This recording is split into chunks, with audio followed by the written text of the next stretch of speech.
Ассалаумағалейкум, құрметті көрермендер, достар. Мінекей жазғы Азия ойындары да бітіп қалды. Біздің қазақ боксшысы Асланбек Шынбергенов пен өзбек боксшысы Асахуджа Муинходжаев арасындағы боксты көрмеген жанкүйер жоқ шығар. Өте керемет бокс болды. Оны бәріміз көрдік. Әсіресе мына Асланбек Шынбергеновтың үшінші раундтағы боксы енді өте жоғары деңгейде болды. Біз енді Асланбекті бұрыннан жақсы білеміз. Қазақтың ең мықты боксшылардың бірі. Әрине Асахуджа да мықты боксшы. Бірінші, екінші раунд өзінің мықты екендігін көрсетті. Қарсыласты да мойындау керек. Өзбек боксшысы да мынандай респект.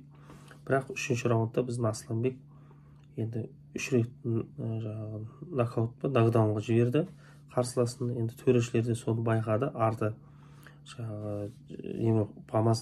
денсаулығына зиян келіп қалмасын деп төрешілер тоқтатты. Бірақ бізде Асахуджаға сәттілік тілейміз. Өте мықты қарсылас. Біздің Асланбек те мықты боксшы. Сондықтан Асланбек, құдай қаласа, біз сізді Олимпиада чемпионы ретінде көргіміз келеді. Құдай қаласа, осы алда келеткен Олимпиада ойындарына қазағымызды көк аспанға желбіретіп, әнұранымызды орындатасың деген үміттеміз. Сен мықты боксшысың. Құдай қаласа, Олимпиада чемпионы деген атпен көргіміз келеді сізді. Ал қазақ өзбек боксшыларына сәттілік тілеймін. Шынымен бағанада алдында да видеолар көрген шығарсыздар. Негізі осы Азиядағы ең мықты бокс мектебі ол қазақ және өзбек бокс мектептері. Екі елдің достығы, бауырластығы ешқашан үзілмесін. Қайталап айтқым келеді.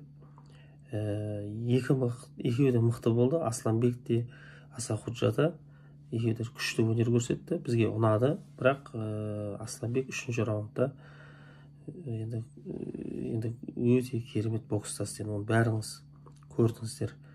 Ал құрметті қазақ өзбек боксшылары, жанкүйерлері, тек қана сәттілік, жеңісті күндерде жолығайық.